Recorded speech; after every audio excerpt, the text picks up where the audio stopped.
தெய்வீக நேரம் சேனல் அன்பர்களுக்கு என் அன்பான வணக்கம். தமிழகத்தின் கோடைக்கால உச்சத்தை நாம் அக்னி நட்சத்திரம் அல்லது கத்திரி வெயில் என்று அழைக்கிறோம். சித்திரை மாதத்தின் இறுதி 11 நாட்களும் வைகாசி மாதத்தின் முதல் 14 நாட்களும் என மொத்தம் 25 நாட்கள் இந்த காலகட்டம் நீடிக்கும். சூரியனின் உக்கிரம் பூமியை தகிக்கும் இந்த நேரத்தில் நம் முன்னோர்கள் வகுத்த வழிமுறைகள் வியப்பானவை. அறிவியல் ரீதியாக அக்னி நட்சத்திரம் என்பது சூரியனுக்கும் பூமிக்கும் இடையிலான தூரம் மற்றும் கோணம் சார்ந்த நிகழ்வாகும். சூரியன் மேஷராசியில் உச்சம் பெற்று பரணி நட்சத்திரத்தின் 3ஆம் காலில் தொடங்கி ரோகிணி நட்சத்திரத்தின் முதற்பாதம் வரை பயணிக்கும் காலமே இது.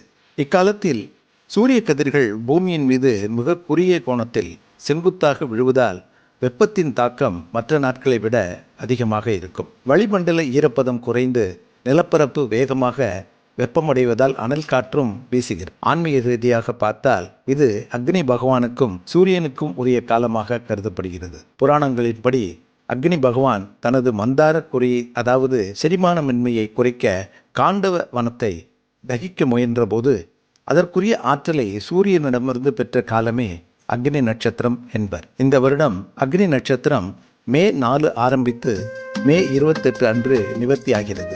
இந்த நாட்களில் வெப்பம் அதிகரிப்பதால் குளிர்ச்சி தரும் தெய்வங்களான சிவபெருமானுக்கும் முருகப்பெருமானுக்கும் சிறப்பு அபிஷேகங்கள் செய்யப்படுகின்றன. சிவலிங்கத்தின் மேல் தாரா பாத்திரம் அமைத்து சொட்டு சொட்டாக நீர் விழுமாறு செய்து ஈசனை குளிர்விப்பார்கள். அம்மன் வழிபாடு, மாரியம்மன் போன்ற தெய்வங்களுக்கு கூழ்வார்த்தல் மற்றும் இளநீர் அபிஷேகம் செய்வது வெப்பத்தை தணிக்க மேற்கொள்ளப்படும் சடங்குகள். இந்த நேரத்தில் ஏன் சுப காரியங்களை தவிர்க்க வேண்டும் அப்படின்னு பார்த்தா, அக்னி நட்சத்திர காலத்தில் திருமணம், கிரகப்பிரவேசம் போன்ற சுப காரியங்களை தவிர்ப்பது வழக்கம். இதற்கு பின்னால் ஒரு நடைமுறை காரணமும் உள்ளது. கடும் வெயிலில் மக்கள் கூடுவதும் சமையல் செய்வதும் உடல்நல பாதிப்புகளை, அதாவது நீர்ச்சத்து குறைவு, அம்மை நோய் போன்றவற்றை ஏற்படுத்தும். இது நிலத்தை பண்படுத்தும் காலம் என்பதால் மக்கள் கவனத்தை சிதறவிடாமல் இருக்கவே இக்காலகட்டத்தில் கொண்டாட்டங்களை அந்த காலத்தில் தவிர்த்தனர். அக்னி நட்சத்திர நாளில் கடைபிடிக்க வேண்டிய முறைகள், அதாவது ஹெல்த் அண்ட் லைஃப் ஸ்டைல்.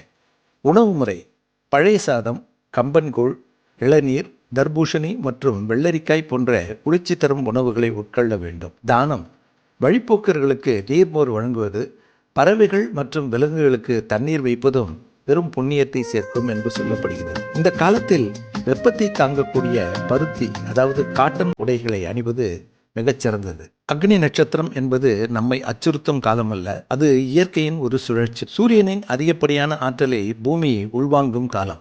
ஆன்மீக ரீதியாக இறைவனை குளிர்விப்பதன் மூலம் நம் மனதையும், அறிவியல் ரீதியாக முறையான உணவு பழக்க வழக்கங்கள் மூலம் நம் உடலையும் பாதுகாத்துக் கொள்வதே இந்த காலத்தின் உண்மையான நோக்கம். அக்னி நட்சத்திரத்தை அலட்சியப்படுத்தாமல் தைரியமாக கையாளுங்கள், மகிழ்ச்சியாய் வாழுங்கள். இந்த வீடியோவை உங்கள் நண்பர், உறவினர்களுக்கு ஷேர் பண்ணுங்கள். மற்றொரு வீடியோவில் உங்களை சந்திக்கிறேன். அதுவரை நன்றி, வணக்கம்.